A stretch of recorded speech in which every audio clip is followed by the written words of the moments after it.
विद्यार्थी मित्रांनो नमस्कार। आज आपण इयत्ता 8वीच्या मराठीच्या पाठ्यपुस्तकातील अण्णाभाऊंची भेट हा पाठ समजून घेणार आहोत। शाहीर विठ्ठल उमप हे या पाठाचे लेखक आहेत। शाहीर विठ्ठल उमप यांचा आपण परिचय पाहूया। शाहीर विठ्ठल उमप हे अमाप लोकप्रियता लाभलेले लोकशाहीर आणि सामाजिक कार्यकर्ते होते।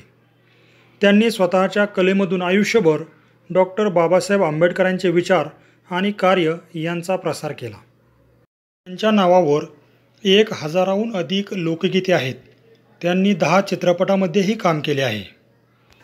नटरंग, टिंग्या, डॉक्टर बाबासाहेब आंबेडकर, गलगले निघाले, विहीर यासारख्या चित्रपटांमध्ये त्यांनी भूमिका केलेल्या आहेत। तसेच पोवाडा, बहुरूपी, भारुड, भजन, गणगवळण, लावणी, कवने, तुंबडी, बोबडी, धनगर गीते, नंदीबैल, वासुदेव, डोंबारी, पोतराज, गोंधळी या लोककला प्रकाराबरोबरच कव्वाली आणि गझल गायनातही ते आघाडीवर होते। 1996 साली महाराष्ट्र शासनाचा सांस्कृतिक पुरस्कार आणि 2001 साली दलित मित्र पुरस्कार या पुरस्काराने त्यांना सन्मानित करण्यात आले आहे। आयर्लंड येथे झालेल्या आंतरराष्ट्रीय लोकनृत्य स्पर्धेत त्यांनी भारताचे प्रतिनिधित्व करून देशाला प्रथम क्रमांकाचे पारितोषिकही मिळवून दिले होते। त्यांचे फू बाई फू हे आत्मचरित्र प्रसिद्ध आहे। या आत्मचरित्रातूनच प्रस्तुत पाठ घेतलेला आहे। आपण प्रत्यक्ष पाठाला सुरुवात करूया। या पाठाचे लेखक शाहीर विठ्ठल उमप म्हणतात की माझे आकाशवाणीवरील कार्यक्रम फारच गाजत होते। ते माझे कार्यक्रम अण्णाभाऊ साठेंनी आकाशवाणीवरून बऱ्याच वेळा ऐकले होते। एकदा अण्णाभाऊ साठे यांनी मला चिराग नगरात येऊन भेटा असा भिकाजी तुपसौंदर या माझ्या मित्राकडे निरोप पाठवला होता। सुप्रसिद्ध लेखक अण्णाभाऊ साठे हे त्यावेळी मुंबईमधील घाटकोपरमधील चिरागनगर या झोपडपट्टीमध्ये राहत होते। अण्णाभाऊ साठे हे स्वतः एक लोकप्रिय शाहीर आणि मोठे लेखक होते। ते आपल्या साहित्यामधून दीनदलितांची हालाकी, त्यांचे दैन्य, त्यांचं दारिद्र्य मांडत होते। त्याचवेळी त्यांना एक नवीन क्रांतिकारक कलावंत विठ्ठल उमपांच्या रूपात उदयाला येत आहे असे आढळले होते।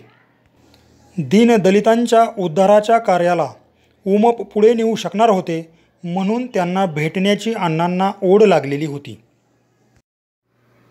विठ्ठल उमप म्हणतात की मला अत्यानंद झाला। एवढ्या मोठ्या माणसानं मला भेटायला बोलावलं म्हणजे काहीतरी शाहिरी कार्यक्रम असावा।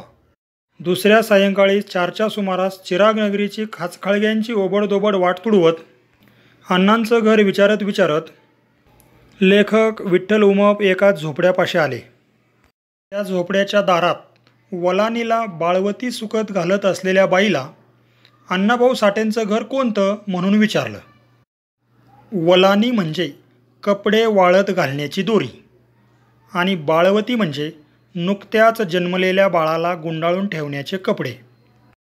ती बाई म्हणाली, ही बघा डाव्या अंगानं असंच मोहरं जावा, म्हणजेच हे बघा डाव्या बाजूने असेच पुढे जा, तिथं चहावाल्याचं हॉटेल हाय, म्हणजे तिथे चहावाल्याचे हॉटेल आहे। अंग त्याच्याच मोरल्या अंगाला विचारा, म्हणजे त्याच्याच पुढच्या बाजूला विचारा, तिथंच जयवंताबाई राहतीया, म्हणजे तिथेच जयवंताबाई राहते।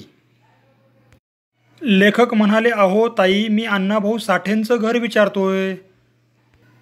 ती बाई म्हणाली, अहो मग मी तेच की सांगतीया, अहो जयवंताबाई हाय ना, ती अण्णांची मालकीन हाय, जावा कडकडनं। ती बाई म्हणाली की मी तेच सांगते, अहो जयवंताबाई आहे ना, ती अण्णांची पत्नी आहे, असंच कडेकडेने जा।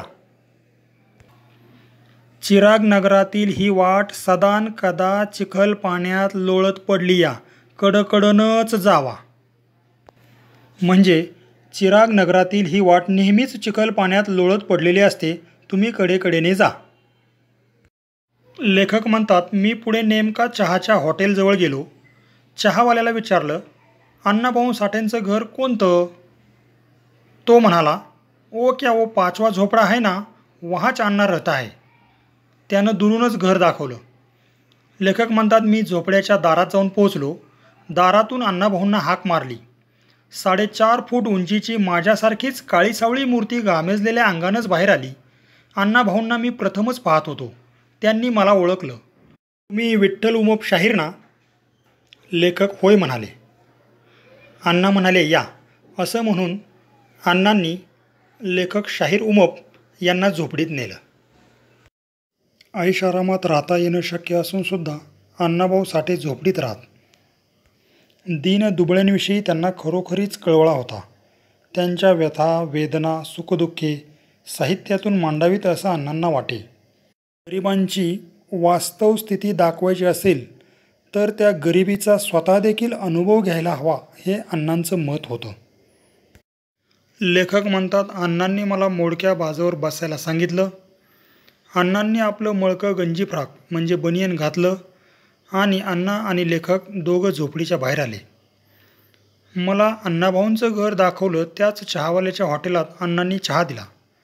तिथेच त्यांनी शाहीर, तुम्ही केव्हापासून गाता वगैरे चौकशी केली. मी सुद्धा मोकळेपणानं पण जरा लाजत बुजत सारं काही सांगून टाकलं.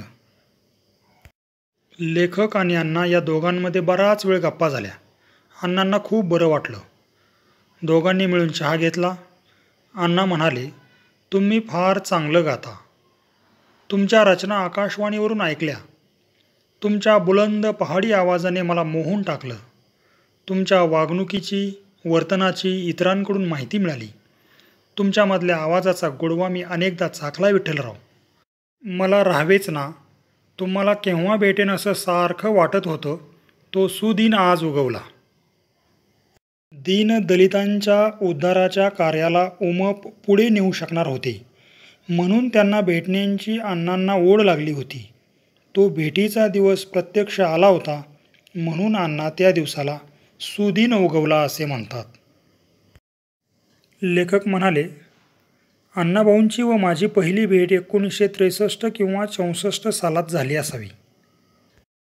लेखक अण्णांना म्हणाले, अण्णाभाऊ, आपण थोर साहित्यिक आहात. आज आपल्या दर्शनानं मी धन्य झालो. यापूर्वी मी आपणाला पाहिलं नव्हतं, फक्त आपलं नाव ऐकून होतो. असं म्हणताच अण्णा हसले. आत्ता आपली गट्टी जमली, चांगली मैत्री जमली. माझ्याकडे येत चला, विसरू नका.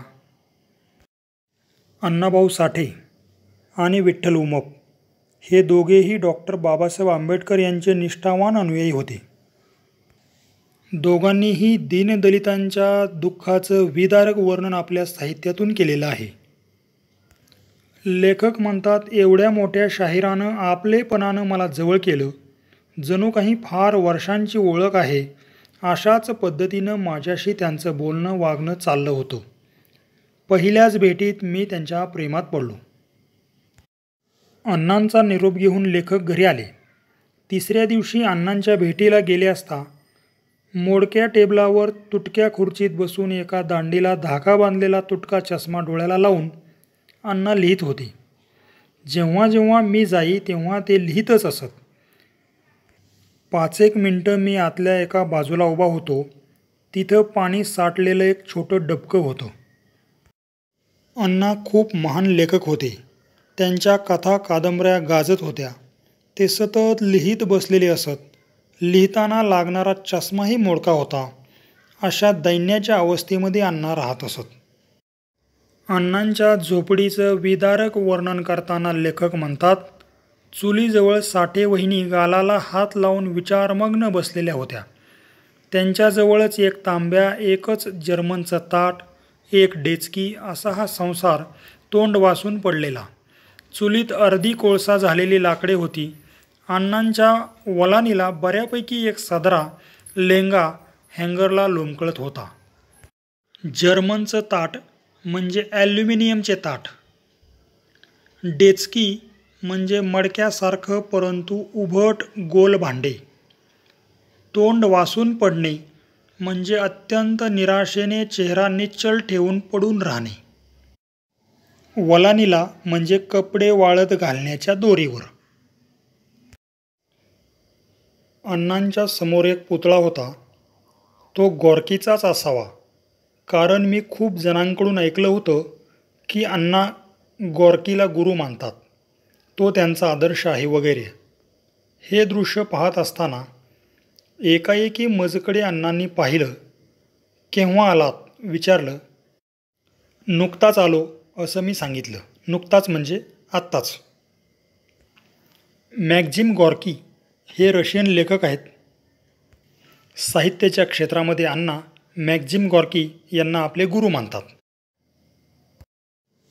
अण्णांच्या कलेचं मोठेपण लेखक ओळखत होते. अशा मोठ्या कलावंतांना लोक अत्यल्प मानधन देतात या संबंधीचा एक अनुभव आपल्याला या ठिकाणी लेखकाने सांगितलेला आहे. मी चिराग नगरात गेलो नाही तर अण्णा प्रेमाने रागवत. अण्णांना माझ्याविना करमत नसे व मलाही गमत नसे. हळूहळू आमचा घरोबा वाढला. एकमेकांच्या घरी जाणं येणं वाढलं. एकदा अण्णांना विचारून त्यांची वही चाळली. त्या 80 पानी वहीत कुठलंही वाक्य वा कुठलीही ओळ अण्णांनी खोडल्याचं मला दिसलं नाही. एकदा कुठले 2 प्रकाशक आले. त्यांनी अण्णांच्या 80 पानी 2 वह्या घेतल्या. माझ्या समक्ष एक ट्रान्झिस्टर अण्णांना देऊन बरं अण्णा येतो असं म्हणत निघून गेले. अण्णांच्या कथेचं मानधन केवळ एक ट्रान्झिस्टर. मी विचार करतच राहिलो. कधी कधी अण्णाही माझ्या घरी येत. असेच एकदा माझ्या घरी अण्णा जेवायला आले होते. जेवण उरकल्यावर आम्ही गप्पा करत होतो. माझ्या पत्नीला म्हणाले, बाय, मी जर जगलो वाचलोच तर माझ्या विठ्ठलाला मी रशियाला घेऊन जाईन. अण्णांचं बोलणं मध्येच थांबवून मी म्हणालो, अण्णा, मॉस्को शहरामध्ये आपल्या कादंबऱ्याचं तिथल्या भाषेत अनुवाद झालेत असं मी ऐकलंय. अण्णा होय म्हणाले. लेखक विठ्ठल उमप यांनी अण्णांची अत्यंत विदारक स्थिती पाहिलेली होती. त्यांच्या घरी असणारा मोडका टेबल, मोडकी खुर्ची, त्यातच चष्म्याची एक दांडी मोडलेली. तसाच मोडका चष्मा लावून ते लेखन करत असत. त्यामुळं ते म्हणाले, अण्णा, मॉस्कोमध्ये आपल्या कादंबऱ्यांच्या अनुवादांचे अमाप मानधन तिथल्या बँकेत आहे असंही म्हणतात. तुम्ही ते मानधन काही करून मिळवा. आलिशान बंगला बांधा.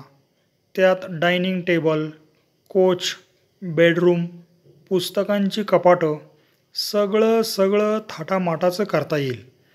आणि अण्णा, तुम्हाला लिहायला सुरेख टेबल, त्यावर टेबल लॅम्प, लिहायला उत्तम लेखण्या असा सरंजाम असल्यावर तुम्ही जे लिहिता त्याहूनही तुमचं लिखाण सरस होईल. लेखक विठ्ठल उमप यांचं हे बोलणं ऐकल्यानंतर अण्णा हसत हसतच म्हणाले, विठ्ठला, बंगला, मोटर, बाग बगीचा, रुबाबदार कपडे, लिखाण करण्यासाठी वेगळी खोली, खोलीत फुलदाणी, टेबल, आराम खुर्ची, या सर्व साधनांचा मला मोह नाही.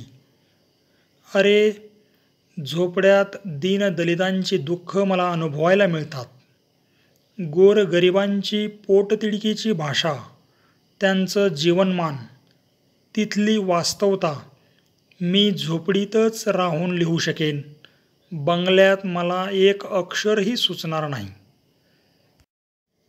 अण्णांना सुखवस्तू जीवन जगणं सहज शक्य आहे.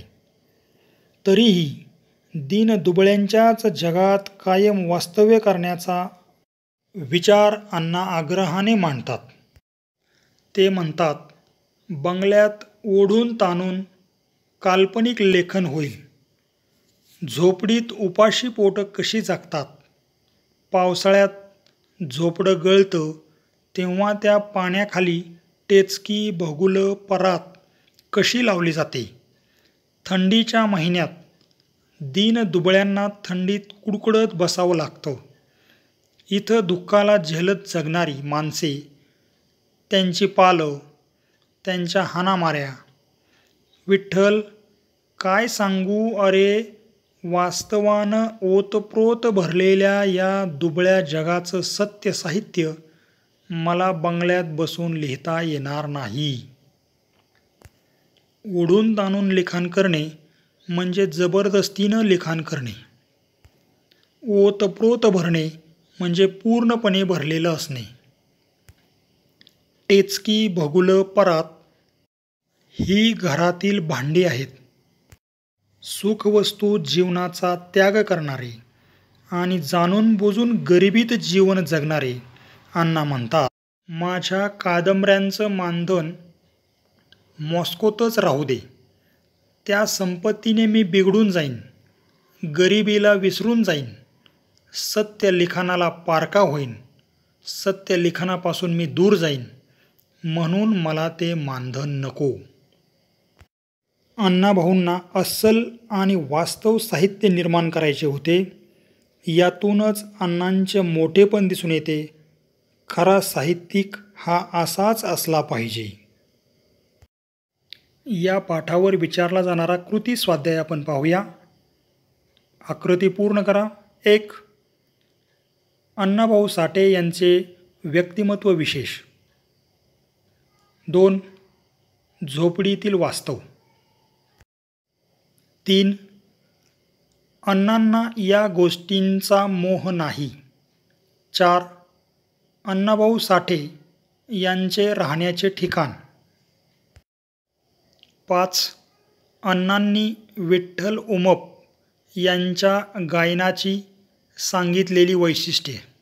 6. विठ्ठल उमप यांच्यासमोर अण्णाभाऊंना मिळालेले कथेचे मानधन.